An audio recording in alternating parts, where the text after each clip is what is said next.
नमस्कार दोस्तों, आपका इस वीडियो में स्वागत है। जैसा कि आप लोग जानते हैं कि हम लोग यूपी पीसीएस और आरओ से रिलेटेड टेस्ट सीरीज हल कर रहे हैं और यह टेस्ट सीरीज जो है वो वर्ल्ड जियोग्राफी से रिलेटेड है। ओके, और इस टेस्ट सीरीज में आने वाले यूपी पीसीएस और आरओ के लिए अत्यंत महत्वपूर्ण क्वेश्चन दिए गए हैं। तो चलिए टाइम को बिना वेस्ट किए आगे बढ़ते हैं और आप लोगों से एक विनम्र निवेदन है कि आप लोग चैनल को सब्सक्राइब कर लें, वीडियो को लाइक करें, शेयर करें और कमेंट करें। ओके, और इस वीडियो के पीडीएफ के लिए टेलीग्राम चैनल को ज्वाइन कर लें, जो कि टेलीग्राम चैनल का लिंक डिस्क्रिप्शन में दे दिया गया है। ओके, तो चलिए स्टार्ट करते हैं। पहला क्वेश्चन आपके स्क्रीन पे है,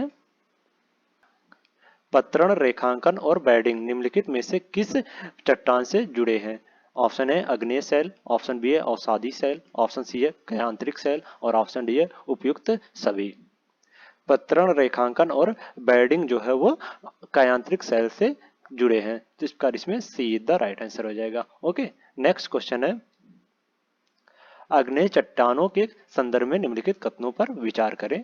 पहला है, आग्नेय चट्टानें पृथ्वी पर प्राथमिक चट्टानें हैं। दूसरा है, बाह्य आग्नेय चट्टानों में बड़े कंकड़ होते हैं, आंतरिक आग्नेय चट्टानों में महीन दानेदार संरचना होती है। उपयुक्त कथनों में से कौन सा सही है? ऑप्शन ए है केवल एक, ऑप्शन बी है केवल दो, ऑप्शन सी है एक और दो दोनों और ऑप्शन डी है ना तो एक और ना ही दो। बाह्य आग्नेय चट्टानों में एक महीनदार संरचना होती है क्योंकि ये पिघलते हुए लावा के रूप में बनते हैं जो तेजी से ठंडे हो जाते हैं। ओके, जबकि आंतरिक आग्नेय चट्टानों में बड़े कंकड़ होते हैं जो जो कि मैग्मा धीरे धीरे ठंडे होने पर बनती है। तो इस प्रकार जो कथन दो है वो गलत हो जाएगा इसमें। ओके, और ये आग्नेय चट्टानें पृथ्वी पर प्राथमिक चट्टानें हैं, तो इस प्रकार इसमें जो कथन एक है वो सही है, तो इसमें केवल एक सही है, तो A is the right answer हो जाएगा। ओके, नेक्स्ट क्वेश्चन है, सूर्य के आरंभिक वायुमंडल में कौन सी गैस की अधिकता पाई जाती है? ऑप्शन ए कार्बन डाइऑक्साइड और नाइट्रोजन, ऑप्शन बी है नाइट्रोजन और कार्बन डाइऑक्साइड, ऑप्शन सी है हाइड्रोजन और हीलियम और ऑप्शन डी है हाइड्रोजन और नाइट्रोजन। सूर्य के आरंभिक वायुमंडल में हाइड्रोजन और हीलियम की अधिकता पाई गई है, तो इस प्रकार इसमें सी द राइट आंसर हो जाएगा। ओके, नेक्स्ट क्वेश्चन है, एक उल्का पिंड है। ऑप्शन ए एक पुच्छल ताला जिसकी चमकीली गैसी पूछ है, ऑप्शन बी है पदार्थ का एक टुकड़ा जो पूरा नहीं जलता और पृथ्वी की सतह पर पहुंच जाता है, ऑप्शन सी है एक ऐसा पदार्थ जो बुध एवं बृहस्पति के बीच सूर्य की परिक्रमा करता है और ऑप्शन डी है उपरोक्त में से कोई भी नहीं। उल्कापिंड एक ऐसे पदार्थ हैं जो पृथ्वी के गुरुत्वाकर्षण बल के कारण बाह्य अंतरिक्ष से पृथ्वी के वायुमंडल में प्रवेश करता है। ये आकार में बड़े होते हैं और पृथ्वी की सतह पर पहुंचते हुए पूरे नहीं जलते हैं, तो इस कारण इसमें बी द राइट आंसर हो जाएगा। ओके, नेक्स्ट क्वेश्चन है, निम्नलिखित कथनों पर विचार करें। पहला है, पृथ्वी की आंतरिक परतें विभिन्न घनत्वों के पदार्थों के अस्थायीकरण से बनी है और दूसरा कथन है, वायुमंडल के विकास के समय पृथ्वी के प्रारंभिक वायुमंडल में ऑक्सीजन की मात्रा ज्यादा और नाइट्रोजन की मात्रा कम थी और तीसरा कथन है, महासागरों के स्वतः ही संतृप्त होने के कारण ऑक्सीजन का स्तर बढ़ा है। उपयुक्त कथनों में से कौन सा सही कथन सही है? ऑप्शन ए केवल एक, ऑप्शन बी है एक और तीन, ऑप्शन सी है केवल दो और तीन और ऑप्शन डी है उपयुक्त सभी। वायुमंडल के विकास के समय पृथ्वी के आरंभिक वायुमंडल में जलवाष्प, नाइट्रोजन, कार्बन डाइऑक्साइड, मीथेन आदि अधिक मात्रा में और स्वतंत्र ऑक्सीजन बहुत कम थी। ओके, और महासागर ऑक्सीजन में संतृप्त होने पर वायुमंडल में ऑक्सीजन की मात्रा बहुत बढ़ गई है, तो इस प्रकार जो कथन एक और तीन है वो सही हो जाएगा इसमें। ओके, और जो दूसरा कथन है वो गलत है, इसमें सही नहीं है, तो इसमें केवल एक और तीन सही है, तो बी द राइट आंसर हो जाएगा। ओके, नेक्स्ट क्वेश्चन है, भूकंप तरंगों और उनके प्रसार के बारे में निम्नलिखित कथनों पर विचार कीजिए। पहला है, पी तरंगे ध्वनि तरंगे के जैसे होती हैं और केवल ठोस पदार्थ के माध्यम से गुजर सकती हैं। दूसरा कथन है, पी तरंगों के कंपन की दिशा तरंगों की दिशा या संचरण की दिशा के ऊर्ध्वाधर ही होती है और तीसरा कथन है, अभिकेंद्र से 105 और 145 के बीच का क्षेत्र पी और एस दोनों तरंगों का छाया क्षेत्र है। उपयुक्त कथनों में से कौन सा सही है? ऑप्शन ए केवल एक और दो, ऑप्शन बी है केवल तीन, ऑप्शन सी है केवल दो और ऑप्शन डी है इनमें से कोई भी नहीं। पी तरंगे जो हैं वो ध्वनि तरंगे के जैसी होती हैं और गैसीय, तरल और ठोस सामग्रियों में माध्यम में गुजर सकती हैं ये, ना कि केवल ठोस में। तो इस प्रकार जो कथन एक है वो गलत हो जाएगा। ओके। और पी तरंगों से कंपन की दिशा तरंगों की दिशा के संचयन की दिशा के समानांतर होती है, ना कि ऊर्ध्वाधर। तो इस प्रकार जो कथन दो है वो भी गलत हो जाएगा इसमें। ओके। और पी और यस तरंगे जो हैं वो अभिकेंद्र से 105 की दूरी के भीतर यात्रा करती हैं। ओके। और अभिकेंद्र से 145 के पार केवल पी तरंगे पहुंचती हैं, यस तरंगे नहीं। तो इस प्रकार जो कथन 3 है वो सही हो जाएगा इसमें। ओके। तो इसमें केवल 3 सही है, तो बी द राइट आंसर हो जाएगा। नेक्स्ट क्वेश्चन है, निम्नलिखित कथनों पर विचार करें। पहला है, परिमाण पैमाने को मार्केली स्केल के रूप में जाना जाता है और इसकी संख्या 1 से 12 में व्यक्त की जाती है। दूसरा कथन है, तीव्रता पैमाने को रिएक्टर स्केल के रूप में जाना जाता है और इसको 1 से 10 की सीमा में व्यक्त किया जाता है। उपयुक्त कथनों में से कौन सा सही है? ऑप्शन ए है केवल एक, ऑप्शन बी है केवल दो, ऑप्शन सी है एक और दो दोनों, और ऑप्शन डी है ना तो एक और ना ही दो। मार्केली स्केल तीव्रता मापने का पैमाना है जो 1 से 12 तक होता है। ओके। और रिएक्टर स्केल उस परिमाण को मापने का पैमाना है जो 1 से 10 तक होता है। तो इस प्रकार इसमें जो कथन 1 और 2 है वो दोनों सही है, तो इसमें सी द राइट आंसर हो जाएगा। ओके। नेक्स्ट क्वेश्चन है, निम्नलिखित में से कौन सा कथन पृथ्वी की आंतरिक संरचना के संदर्भ में सही है? ऑप्शन ए, महासागरों में भूपर्पटी की मोटाई महाद्वीपों की तुलना में अधिक होती है और इसका निर्माण 3 ग्राम प्रति घन सेंटीमीटर घनत्व वाली भारी चट्टानों से होता है। ऑप्शन बी है, भूपर्पटी तथा मेंटल का ऊपरी भाग मिलकर दुर्बलता मंडल कहलाते हैं। ऑप्शन सी है, बाह्य कोड तरल अवस्था में है जबकि आंतरिक कोड ठोस अवस्था में है। और ऑप्शन डी है, भूपर्पटी तथा मेंटल का निचला भाग मिलकर स्तन मंडल कहलाते हैं। इनमें पृथ्वी की आंतरिक संरचना के संदर्भ में कौन सा सही है यह ज्ञात करना है। तो महासागरों में भूपर्पटी की मोटाई महाद्वीपों की तुलना में कम होती है, ना कि अधिक होती है। तो इस प्रकार जो ऑप्शन ए है वो गलत हो जाएगा इसमें। ओके। और भूपर्पटी तथा मेंटल की ऊपरी भाग मिलकर स्थल मंडल कहलाते हैं, ना कि दुर्लभता मंडल। तो इस प्रकार जो ऑप्शन बी है वो भी गलत हो जाएगा इसमें। ओके। और बाह्य कोड तरल अवस्था में जबकि आंतरिक कोड जो है वो ठोस अवस्था में होता है। तो इस प्रकार जो कथन ऑप्शन सी है वो सही है, तो इसमें सी द राइट आंसर हो जाएगा। ओके। और भूपर्पटी तथा मेंटल के निचला भाग जो है वो दुर्लभता मंडल कहलाता है, ना कि स्थल मंडल। तो इस प्रकार जो कथन डी है वो भी सही गलत हो जाएगा, तो इसमें केवल सी सही है, तो सी द राइट आंसर हो जाएगा। ओके। नेक्स्ट क्वेश्चन है, निम्नलिखित में से कौन सा सही सुमेलित है? ऑप्शन ए, निकिल व लोहे क्रोड या कोर। ऑप्शन बी है, सिलिकॉन व निकिल भूपर्पटी। ऑप्शन सी है, महासागरी भूपर्पटी बेसाल्ट चट्टाने। और ऑप्शन डी है, अति भंगुर भाग भूपर्पटी। इनमें कौन सा सही सुमेलित है यह ज्ञात करना है। निकिल व लोहा जो है वो कोर में पाया जाता है, यानी कोर में पाया जाता है। तो इस प्रकार इसमें ए इज द राइट आंसर हो जाएगा, सही सुमेलित है। ओके। नेक्स्ट क्वेश्चन है, निम्नलिखित में से कौन सा कथन ज्वालामुखियों के संदर्भ में सत्य है? पहला है, अम्लीय लावा शंकु में सिलिका की मात्रा अधिक होती है जिससे वह अधिक चिपचिपा व रसदार हो जाता है। और दूसरा कथन है, अम्लीय लावा शंकु के उदाहरण है हवाई द्वीप का मोना लोआ ज्वालामुखी। ऑप्शन ए केवल एक, ऑप्शन बी है केवल दो, ऑप्शन सी है एक और दो दोनों, और ऑप्शन डी है ना तो एक और ना ही दो। अम्लीय लावा शंकु में सिलिका की मात्रा अधिक होने के कारण गाढ़ा होता है, जिसके कारण तीव्र विस्फोट उजागर के समय भूपटल के बाहर प्रकट होता है। ओके। ऐसा ज्वालामुखी शंकु अधिक ऊंचाई व कम क्षेत्रीय विस्तार वाला होता है। तो इस प्रकार जो कथन एक है वो सही हो जाएगा इसमें। ओके। और अम्लीय शंकु के उदाहरण जो है वो हवाई द्वीप का मोनोलोआ द्वीप ज्वालामुखी नहीं है। तो इस प्रकार जो कथन दो है वो गलत हो जाएगा, तो इसमें केवल एक सही है, तो A is the right answer हो जाएगा। ओके। नेक्स्ट क्वेश्चन है, निम्नलिखित में से कौन सा कथन सत्य है? ऑप्शन है, जब लावा का प्रवाह दरारों में धरातल के समानांतर होता है और इसी अवस्था में ठंडा होने से बनी दीवार की भांति की संरचना डाइक कहलाती है। ऑप्शन बी है, जब लावा धरातल पर पहुंचकर ठंडा होकर जम जाता है पताली शैल कहलाता है। ऑप्शन सी है, भारत का दक्कन ट्रैप का अधिकतर भाग वृहत बेसाल्ट लावा प्रवाह क्षेत्र है। और ऑप्शन डी है, जब लावा धरातल के नीचे ही ठंडा होकर जम जाता है ज्वालामुखी शैल कहलाती है। तो इसमें कौन सा कथन सत्य है वो ज्ञात करना है।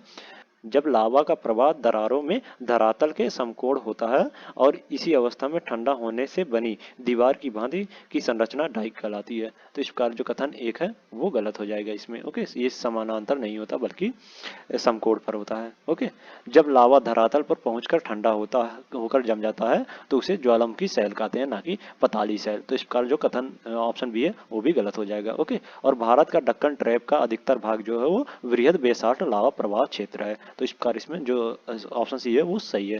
तो इसमें सी द राइट आंसर हो जाएगा। ओके, और जब लावा धरातल के नीचे ही ठंडा होकर जम जाता है तो उसे पताली शैल कहते हैं। ओके, तो इसमें जो डी है वो भी गलत हो जाएगा। तो इसमें सी द राइट आंसर हो जाएगा। नेक्स्ट क्वेश्चन है, महाद्वीपीय विस्थापन सिद्धांत जो अल्फ्रेड वेगनर द्वारा प्रस्तावित किया गया था किस बल पर निर्भर करता है? पहला है सूर्य के चारों ओर पृथ्वी की परिक्रमा, दूसरा है गुरुत्वाकर्षण, तीसरा है चंद्रमा का ज्वारीय बल, और चौथा है पृथ्वी का निर्माण, और पांचवा है सूर्य का ज्वारीय बल। नीचे दिए गए कूट का प्रयोग कर सही उत्तर चुने। ऑप्शन है केवल तीन, ऑप्शन बी है तीन, चार और पांच, ऑप्शन सी है एक और दो, और ऑप्शन डी है उपयुक्त सभी। सूर्य के चारों ओर पृथ्वी की परिक्रमा करना तथा गुरुत्वाकर्षण बल अल्फ्रेड वेगनर के सिद्धांत में बताए गए कारक बलों का हिस्सा नहीं है। तो इस प्रकार इसमें जो ऑप्शन कथन एक है और दो है वो अल्फ्रेड वेगनर द्वारा प्रस्तावित बलों पर निर्भर नहीं करता, ये दोनों जो है। ओके, और तीन चंद्रमा का ज्वारीय बल और पृथ्वी का निर्माण और सूर्य का ज्वारीय बल जो है वो अल्फ्रेड वेगनर द्वारा प्रस्तावित बलों पर निर्भर करते हैं। तो इस प्रकार इसमें तीन, चार, पांच इधर राइट आंसर हो जाएगा। तो इसमें बी इधर राइट आंसर हो जाएगा। ओके, नेक्स्ट क्वेश्चन है, कौन सा परत पृथ्वी का चुंबकीय क्षेत्र पैदा करती है? ऑप्शन ए आंतरिक कोर, ऑप्शन बी है मेंटल, ऑप्शन सी है बाह्य कोर, और ऑप्शन डी है उपयुक्त सभी। पृथ्वी का बाह्य कोर जो है वो चुंबकीय क्षेत्र पैदा करती है। तो इस प्रकार इसमें सी द राइट आंसर हो जाएगा। ओके, नेक्स्ट क्वेश्चन है, महासागरीय और महाद्वीपीय के वितरण के बारे में विभिन्न सिद्धांतों के बारे में निम्नलिखित कथनों पर विचार करें। पहला है, वेगनर के अनुसार महाद्वीपीय विस्थापन के दो कारण चुंबकीय फ्लिंग्स बल और ज्वारीय बल थे। और दूसरा कथन है, भूमध्य रेखा पर पृथ्वी का उभार ज्वारीय बल के कारण होता है जो चंद्रमा और सूर्य के आकर्षण बल के कारण होता है। और तीसरा है, होम्स के संवहन धारा सिद्धांत ने मूल भाग में संवहन धाराओं के उत्पन्न होने की संभावना पर चर्चा की है। उपयुक्त कथनों में से कौन सा सही है? ऑप्शन ए है केवल एक, ऑप्शन बी है एक और दो, ऑप्शन सी उपयुक्त सभी, और ऑप्शन डी है इनमें से कोई नहीं।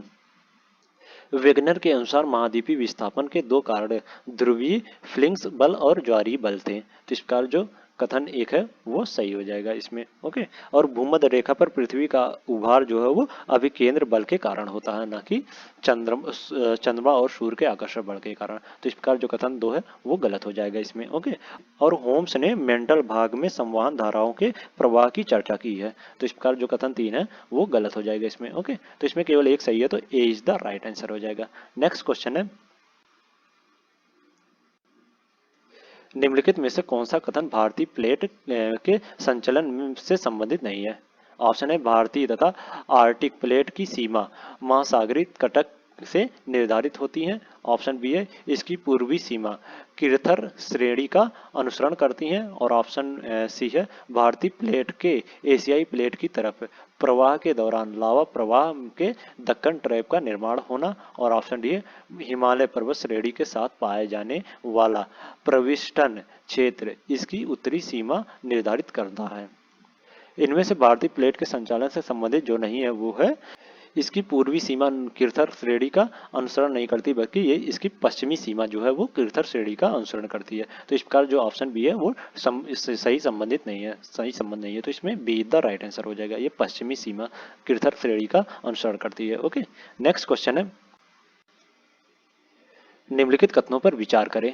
पहला, निरूपण मृदा घटकों का नीचे की ओर परिवहन, और दूसरा कथन है संपोहन खनिजों का नीचे की ओर परिवहन है, और तीसरा कथन है नमक के जमाव के कारण मिट्टी की परत को हार्ड पैन या मृदा पैन कहा जाता है। उपयुक्त कथनों में से कौन सा सही है? ऑप्शन ए केवल एक और दो, ऑप्शन बी है केवल दो और तीन, ऑप्शन सी है केवल एक और तीन, और ऑप्शन डी है एक, दो और तीन। मृदा बनाने की प्रक्रिया निरूपण, संपोहन और लीचिंग से जुड़ी होती है। ओके, संपोहन जो है वो मिट्टी के क्षैतिज तल पर ह्यूमस और पदार्थ का जमाव है। तो इस प्रकार इसमें 1 और 3 जो है वो सही है इसमें। ओके, तो इसमें सी इज द राइट आंसर हो जाएगा। ओके, नेक्स्ट क्वेश्चन है, पहला स्थल निम्नलिखित में से कौन सा कथन प्रवाहित जल के बारे में सत्य है? पहला स्थलगत प्रवाह परत अपरदन का कारण है, जो क्रमशः क्षुद्र सरिताओं और अवनलिकाओं का निर्माण करता है। और दूसरा कथन है, पार्श्व अपरदन से कई मेडेनॉक वाले पानी प्लेन का निर्माण होता है। और तीसरा कथन है, घाटियों में पार्श्व अपरदन के कारण युवा अवस्था में वी के आकार की घाटियों का निर्माण होता है। ऑप्शन ए केवल 1 और 2, ऑप्शन बी केवल 1, ऑप्शन सी है केवल 3 और ऑप्शन डी है उपयुक्त सभी।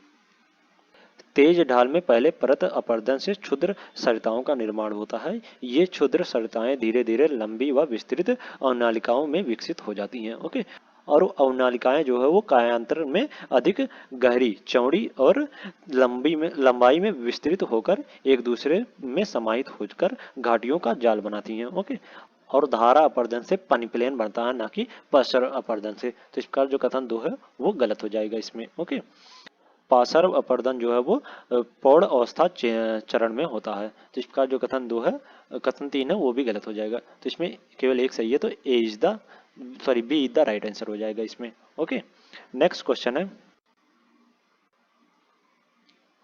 वायुमंडल की संरचना के संबंध में निम्नलिखित में से कौन सा कथन सही है? पहला है, ऑक्सीजन केवल क्षोभ मंडल में पाई जाती है। दूसरा है, नाइट्रोजन और ऑक्सीजन के बाद कार्बन डाइऑक्साइड सबसे प्रचुर मात्रा में पाई जाने वाली गैस है। और तीसरा कथन है, उष्णकटिबंधीय क्षेत्रों की तुलना में उपोष्णकटिबंधीय क्षेत्रों में धूल कणों का उच्च सांद्रण पाया जाता है। नीचे दिए गए कूटों का प्रयोग कर सही उत्तर चुनें। ऑप्शन ए केवल 1 और 3, ऑप्शन बी है केवल 2, ऑप्शन सी है केवल 1 और 2 और ऑप्शन डी है केवल 3। ऑक्सीजन वायुमंडल में 112 किलोमीटर की ऊंचाई तक पाई जाती है। ओके, आर्गन जो है वो नाइट्रोजन और ऑक्सीजन के बाद प्रचुर मात्रा में पाई जाने वाली गैस है, ना कि कार्बन डाइऑक्साइड। तो इस प्रकार जो कथन 1 और 2 है वो गलत हो जाएगा इसमें। ओके, और उष्णकटिबंधीय क्षेत्रों की तुलना में उपोष्णकटिबंधीय क्षेत्रों में धूल के कणों का उच्च सांद्रण पाया जाता है। तो इस प्रकार जो कथन 3 है वो सही हो जाएगा। तो इसमें D is the right answer हो जाएगा। ओके, नेक्स्ट क्वेश्चन है, पार्थिव विकिरण के संबंध में निम्नलिखित कथनों पर विचार कीजिए। पहला है, सूर्य द्वारा गर्म होने पर पृथ्वी लघु तरंगों के रूप में वातावरण में ऊर्जा विकिरित करती है।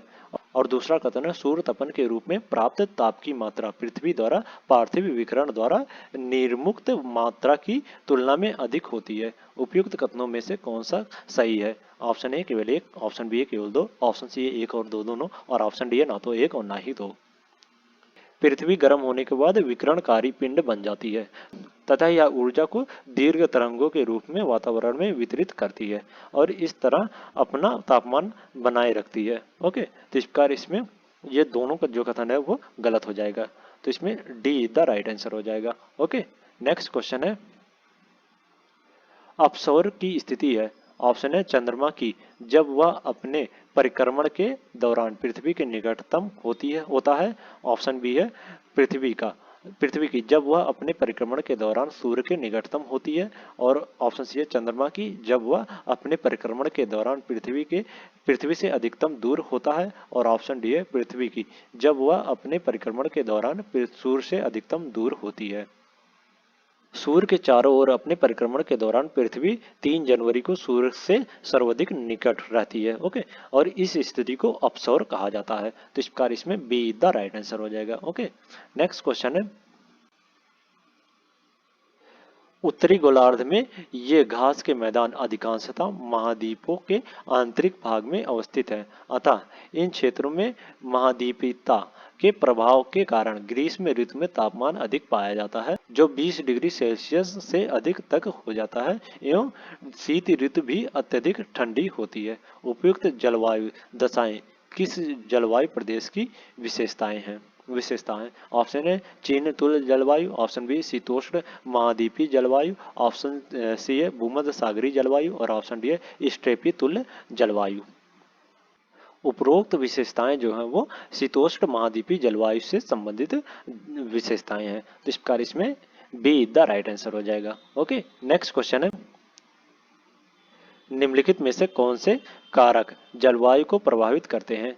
पहला है अक्षांश, दूसरा महाद्वीपीयत, तीसरा स्थानीय पौने और चौथा महासागरीय जलधाराएं। नीचे दिए गए कूट का प्रयोग कर सही उत्तर चुने। ऑप्शन ए केवल 1 और 2, ऑप्शन बी केवल 2 और 3, ऑप्शन सी केवल 3 और ऑप्शन डी 1, 2, 3 और 4।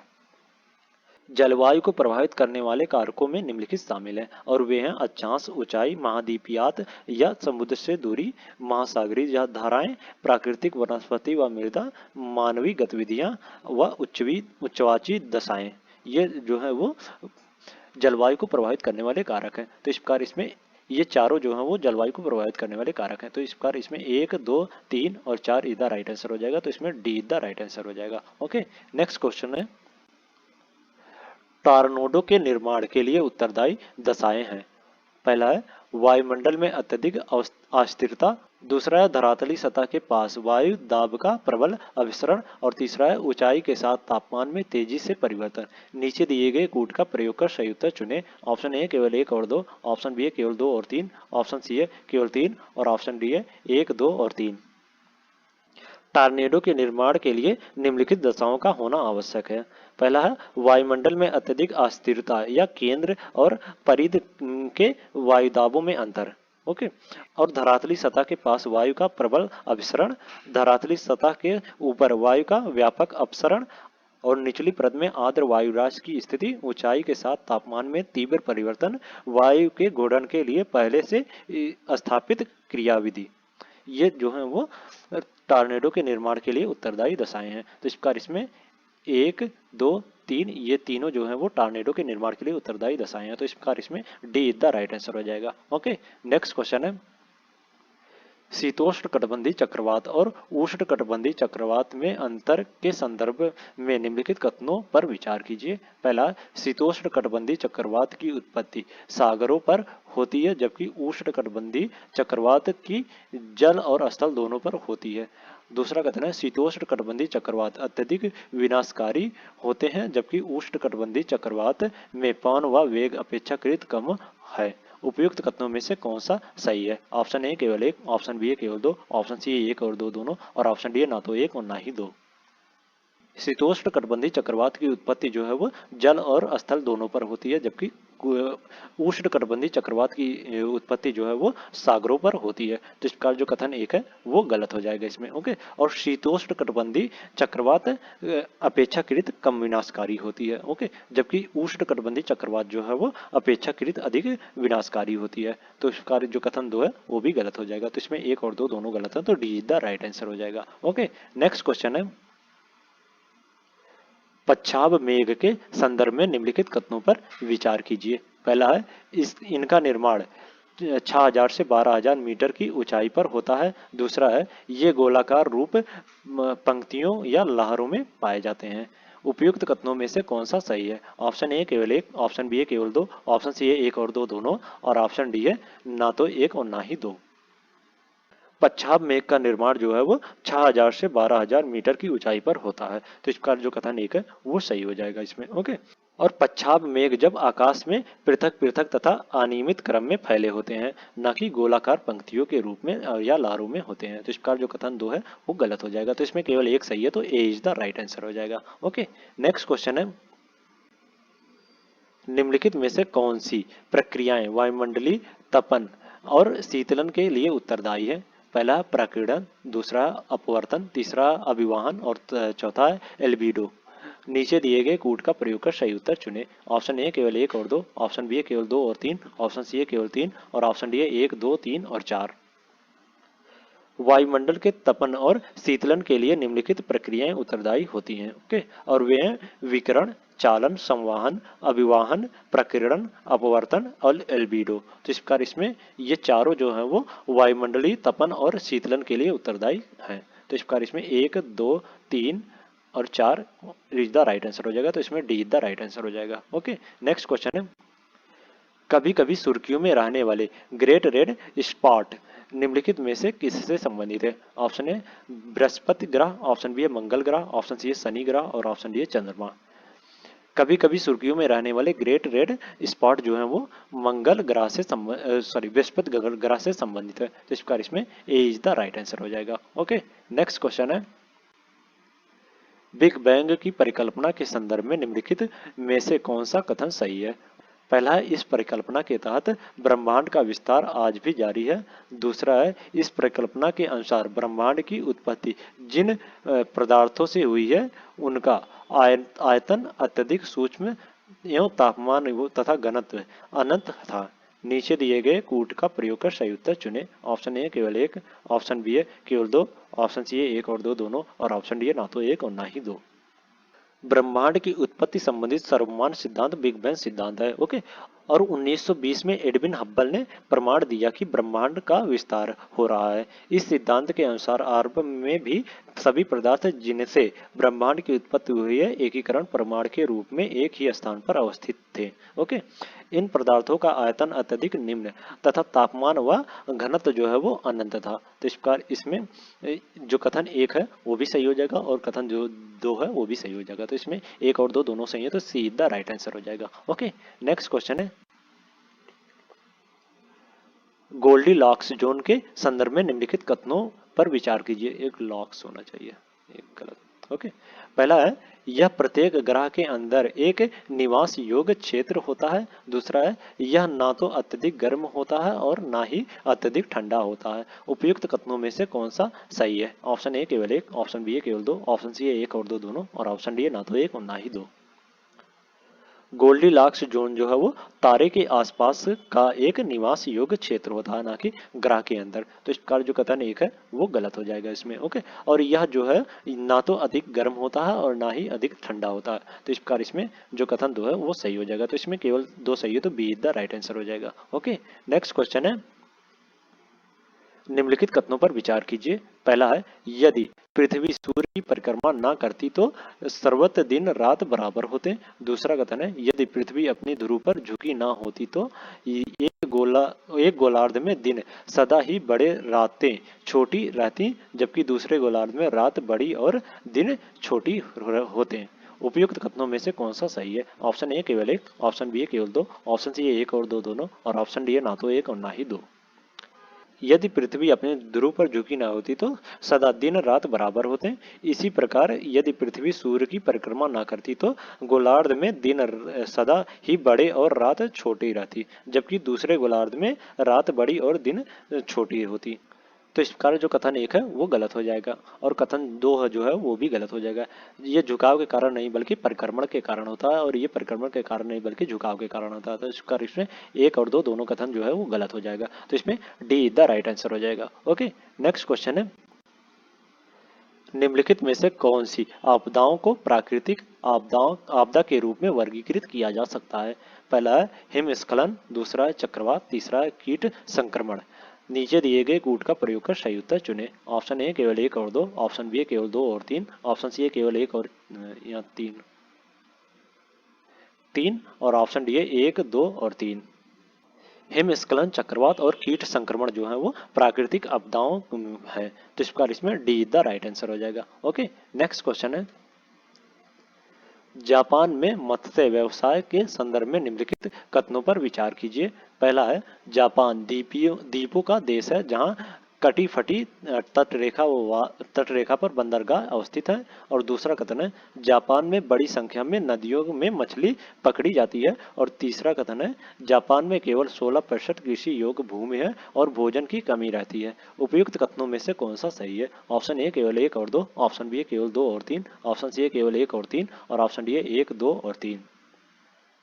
जापान द्वीपों का देश है जहां कटी फटी तटरेखा पर बंदरगाह अवस्थित है। तो इस प्रकार जो कथन एक है वो सही हो जाएगा। ओके, और जापान में केवल 16% कृषि योग्य भूमि है और भोजन की कमी रहती है। तो इस प्रकार जो कथन तीन है वो भी सही हो जाएगा इसमें। ओके, और इस कारण वहां मत्स्य पालन अत्यधिक मात्रा में होता है। साथ ही वहां महासागरीय धाराओं की भी मछलियों के अधिक उत्पादन में महत्वपूर्ण भूमिका है, ना कि नदियों में। तो इस प्रकार जो कथन तीन है वो गलत हो जाएगा। सॉरी, कथन दो है जो है वो गलत हो जाएगा। तो इसमें एक और तीन इज द राइट आंसर हो जाएगा। तो इसमें सी इज द राइट आंसर हो जाएगा। ओके, नेक्स्ट क्वेश्चन है, निम्नलिखित में से कौन प्रशांत सागर की धाराएं हैं? पहला अखोटस्क धारा, दूसरा है क्यूराल धारा, तीसरा है फ्लोरिडा धारा और चौथा है नॉर्वे की धारा। नीचे दिए गए कूट का प्रयोग कर सही उत्तर चुने। ऑप्शन ए केवल एक और दो, ऑप्शन बी केवल दो और तीन, ऑप्शन सी केवल एक और चार और ऑप्शन डी है एक दो तीन। प्रशांत महासागर की धाराएं जो है वो अखोटस की धारा और क्यूराल की धारा जो है वो प्रशांत महासागर की धाराएं हैं। तो इसका इसमें एक और दो सही हो जाएगा, तो इसमें ए इज द राइट आंसर हो जाएगा। ओके, नेक्स्ट क्वेश्चन है, निम्नलिखित कथनों पर विचार कीजिए। पहला है काली मिट्टी वर्षा वाली फसलों को भी शुष्क ऋतु के दौरान पोषित करने में सहायक होती है। दूसरा कथन है काली मिट्टी में स्व जुताई की विशेषता पाई जाती है। उपयुक्त कथनों में से कौन सा सही है? ऑप्शन ए केवल एक, ऑप्शन बी केवल दो, ऑप्शन सी एक और दो दोनों और ऑप्शन डी है ना तो एक और ना ही दो। काली मिट्टी जो है वो वर्षा वाली फसलों को भी शुष्क ऋतु के दौरान पोषित करने में सहायक कर होती है। तो इसका जो कथन एक है वो सही हो जाएगा इसमें। ओके, और काली मिट्टी में स्व जुताई की विशेषता पाई जाती है, तो इसका जो कथन दो है वो भी सही हो जाएगा। तो इसमें एक और दो दोनों सही है, तो सी द राइट आंसर हो जाएगा इसमें। ओके, नेक्स्ट क्वेश्चन है, निम्नलिखित कथनों पर विचार कीजिए। पहला है कोरियालिस बल विषुवत रेखा पर अधिकतम होता है और दूसरा कथन है ध्रुवों पर कोरियालिस बल न्यूनतम व शून्य होता है। उपयुक्त कथनों में से कौन सा सही है? ऑप्शन ए केवल एक, ऑप्शन बी केवल दो, ऑप्शन सी एक और दो दोनों और ऑप्शन डी है ना तो एक और ना ही दो।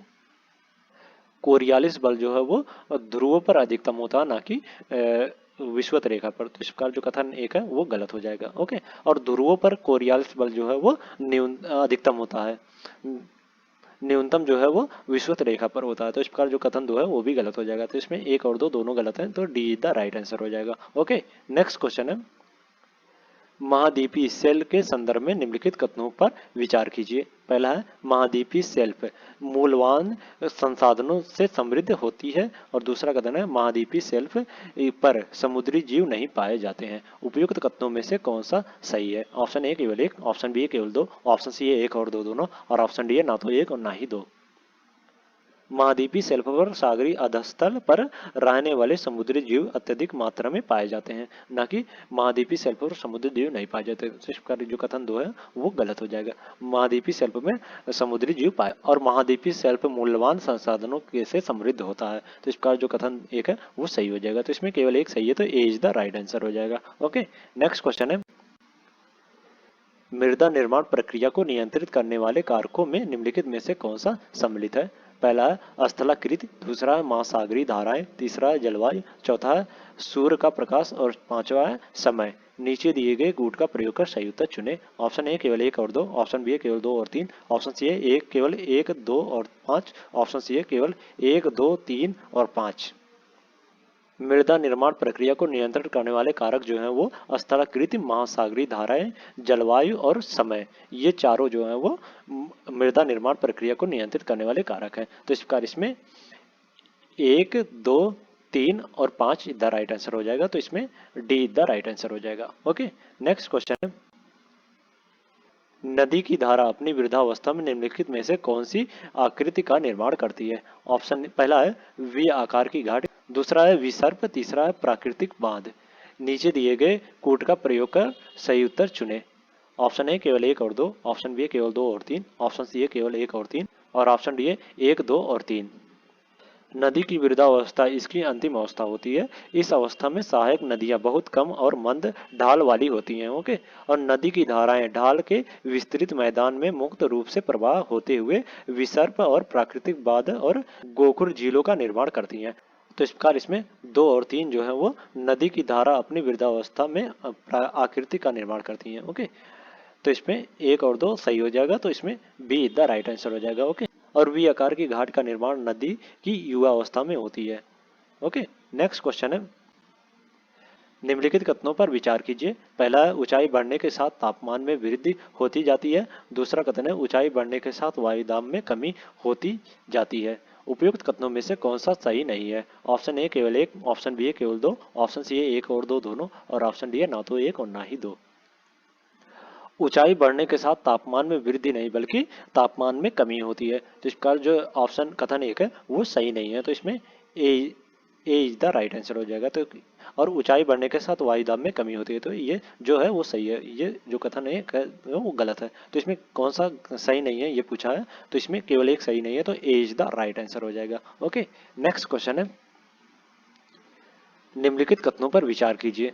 पहला है, शीत ऋतु में मेघ विहीन आकाश वाली लंबी रात और शांत वायु व्युत्क्रमण के लिए आदर्श स्थिति होती है। और दूसरा कथन है, पहाड़ों एवं पर्वतीय क्षेत्रों में अववाह के कारण व्युत्क्रमण घटित होता है।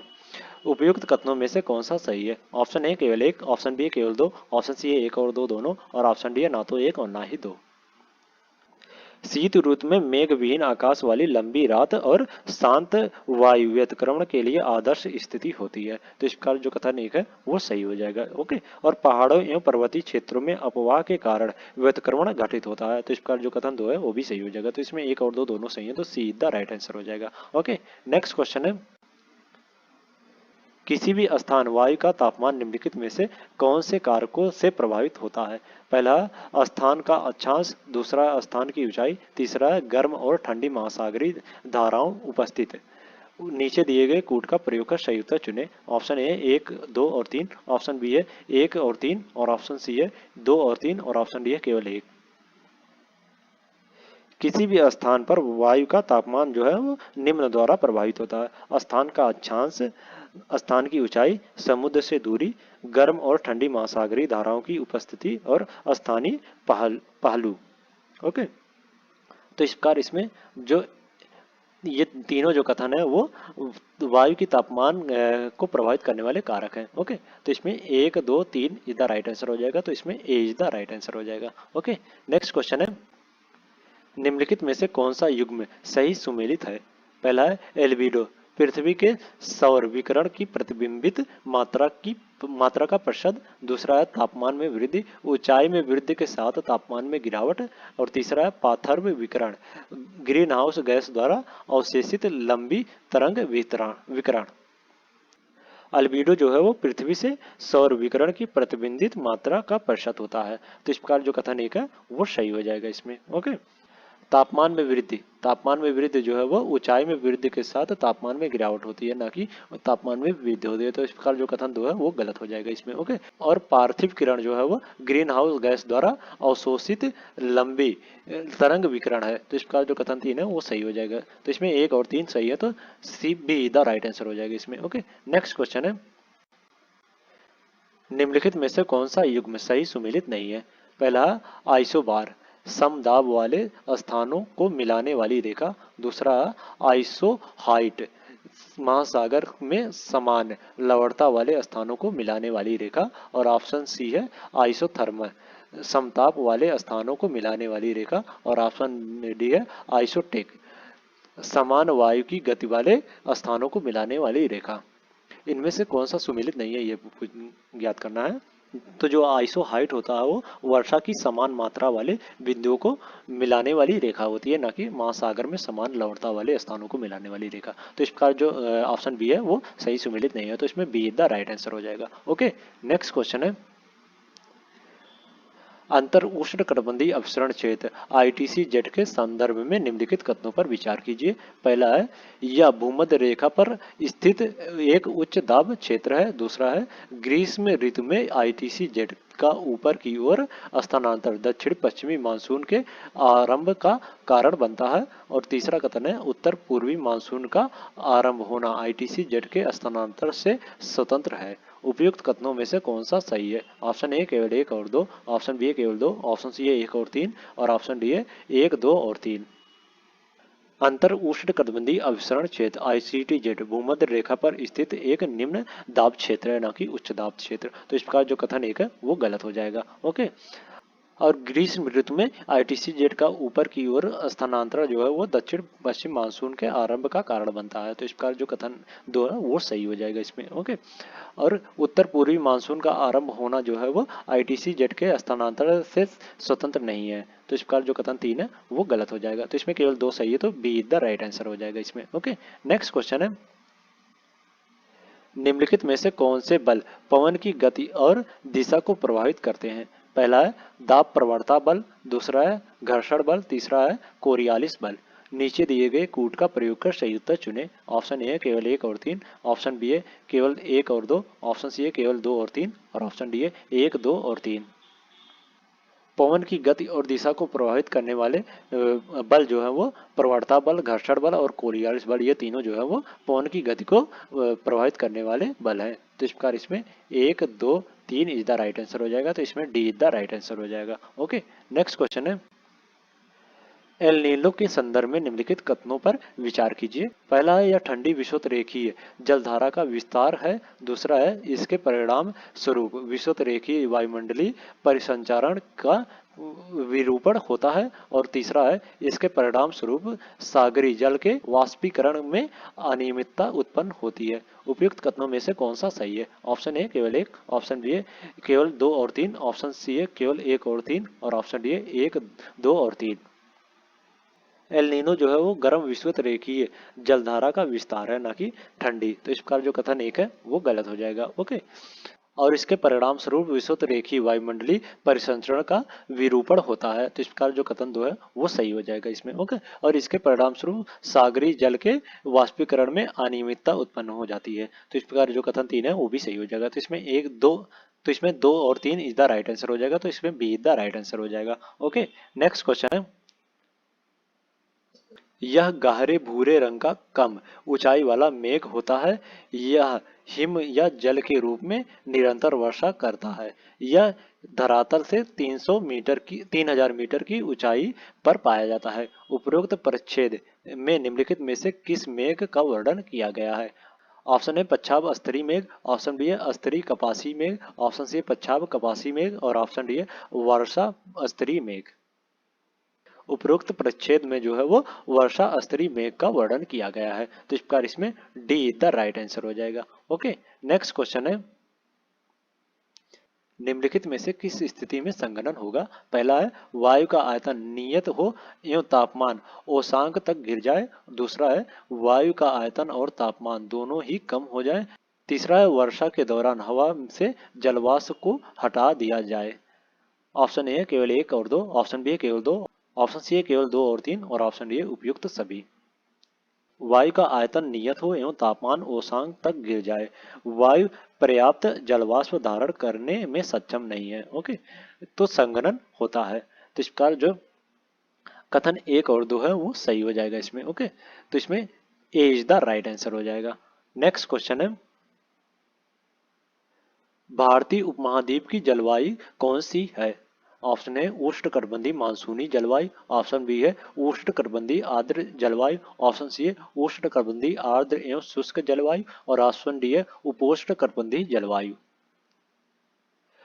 उष्णकटिबंधीय मानसून जलवायु भारतीय उपमहाद्वीप, दक्षिण अमेरिकी उत्तर पूर्वी भाग तथा उत्तर ऑस्ट्रेलिया में पाई जाती है। तो इस प्रकार इसमें ए इज द राइट आंसर हो जाएगा। ओके, भारतीय उपमहाद्वीप की जलवायु जो है वो उष्णकटिबंधीय मानसूनी मानसूनी जलवायु है। ओके, नेक्स्ट क्वेश्चन है,